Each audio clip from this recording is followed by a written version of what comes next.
तो इसमें क्या है कि क्या यार बीच में तुम लोग बोलते रहते हो। नहीं, किसी ने बोला था बीच में।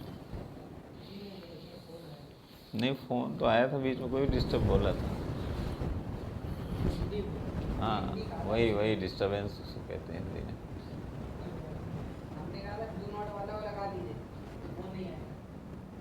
आने दो, फ़ोन आने दो, फ़ोन भी आना ज़रूरी है, किसी को कोई क्रिटिकल ज़रूरत पड़ जाए। तो अब इसमें क्या है कि 3 प्रकार के ऐसे बॉक्स दिए गए हैं। तो इन तीनों प्रकार के बॉक्स में क्वालिटी क्या है कि ये तीनों बॉक्स सेम टाइप के हैं, आइडेंटिकल, मतलब एक समान प्रकार के। अब उसने कहा कि एक बॉक्स नंबर 1 है, एक 2 है, एक 3 है। तो हमें दो तरह से प्रोबेबिलिटी कैसे निकालनी है। पहले तो तीनों बॉक्स की प्रोबेबिलिटी निकालनी है।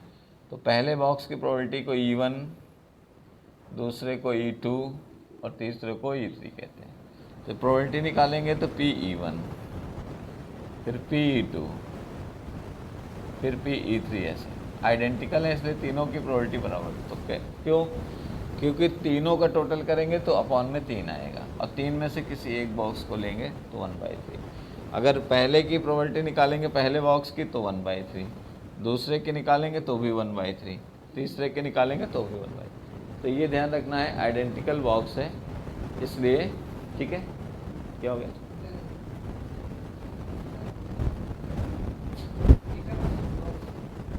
तो अब इसके अंदर उसने क्या कहा कि इसमें कुछ सिक्के रखे हुए हैं तीनों बॉक्स में। तो ये बोल रहा है कि जैसे पहले बॉक्स में उसने 2 कॉइन रखा, और दूसरे बॉक्स में भी 2, तीसरे बॉक्स में भी 2।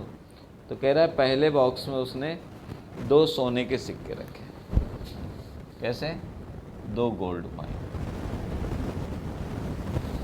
दूसरे बॉक्स में उसने क्या किया? 2 चांदी के सिक्के रखे। In second box 2 silver coins.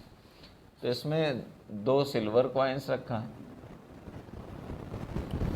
तीसरे बॉक्स में क्या किया? 1 गोल्ड 1 सिल्वर, 1 गोल्ड और 1 सिल्वर। अब कह रहा है फाइंड द प्रोबेबिलिटी।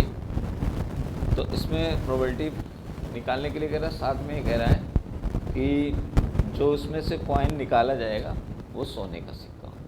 तो सोने का सिक्का निकालने की प्रोबेबिलिटी पूछ रहा हो, साथ में ये भी कह रहा है what is the probability of that other coin in the box is also of gold, और a person choose a box at random and taken out coin. तो कह रहा है एक व्यक्ति उसमें से एक गेंद निकालता है और वो गेंद सोने की हो। तो हमें ये देखना पड़ेगा कि सोने की गेंद सबसे ज़्यादा किस बॉक्स में है? पहले वाले में। ठीक है, तो अब 2 सोने के सिक्के यहाँ पर हैं, 2 चांदी का सिक्का यहाँ पर है, एक सोने का एक चांदी का। अब हम लोग क्या करेंगे? प्रोबेबिलिटी निकालेंगे। किस तरह की?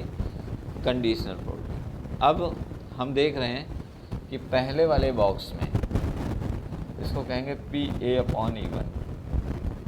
तो पहले वाले बॉक्स में 2 सिक्कों में 2 सोने का सिक्का होने की प्रोबेबिलिटी क्या हो गई? 2/, क्या हो जाएगी? 2/। कितना आया? 1 है। फिर दूसरे वाले बॉक्स में सोने का सिक्का होने की प्रोबेबिलिटी PA/E2। अब यहाँ पर क्या हुई? सोने का कोई सिक्का ही नहीं, 0.20। तीसरे वाले बॉक्स में PA/E3। अब इसमें क्या हुआ? एक सोने का एक चांदी का है, तो 1/। ठीक, अब क्या करेंगे? टोटल थ्योरम ऑफ प्रोबेबिलिटी के थ्रू हम लोग इनका आपस में मल्टीप्लाई करा देंगे। क्या करा देंगे? मल्टीप्लाई। तो जब हम लोग इनका मल्टीप्लाई करेंगे तो ऐसे लिखेंगे PA/E1 इंटू PA/E1। तो मल्टीप्लाई करेंगे तो 1/3 इंटू 1/2, सॉरी 1 नॉट 1/2, क्योंकि इसका पहले वाले का 1 आया है। फिर दूसरे वाले में PE2 इंटू PA/E2, इसका आ जाएगा 1/3 इंटू 0।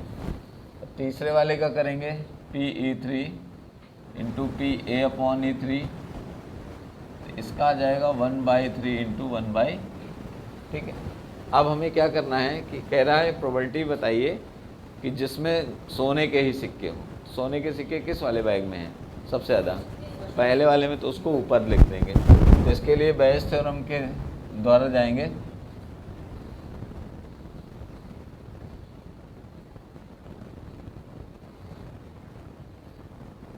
ठीक है, जब बेयस थ्योरम से आएंगे तो बेयस थ्योरम का फॉर्मूला होता है पी ई आई यानी E1, पहले बैग को टारगेट किया गया।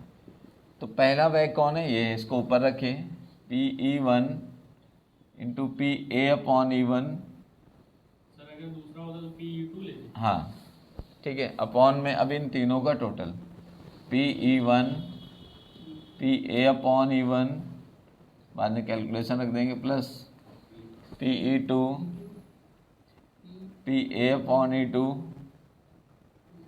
Plus E3 PA upon E3। अब सबकी वैल्यू रख देंगे। तो पहले वाले की वैल्यू 1/3, फिर इसका 1/3 प्लस 0 प्लस कितना 1/6। आप लोग इसका एलसीएम कराएं, तो इसका एलसीएम 1/3 1/6 का एलसीएम 6 होता है इसका। इन दोनों का जब एलसीएम करेंगे तो 1/3 है और ये हो जाएगा 1/6। अब 3 से कैंसिल करिए तो 2 आएगा, 6 से 3, तो ये कितना हुआ 1/3 और ये हो गया 3/6, तो ये कैंसिल हो गया तो 1/2। अब क्या है, क्रॉस मल्टीप्लाई, तो ये हो जाएगा 2/3 आंसर। मोस्ट इम्पॉर्टेंट क्वेश्चन है क्लास 12 का, बायस थ्योरम से रिलेटेड, किसी भी बोर्ड में आ सकता है। बहुत बहुत धन्यवाद।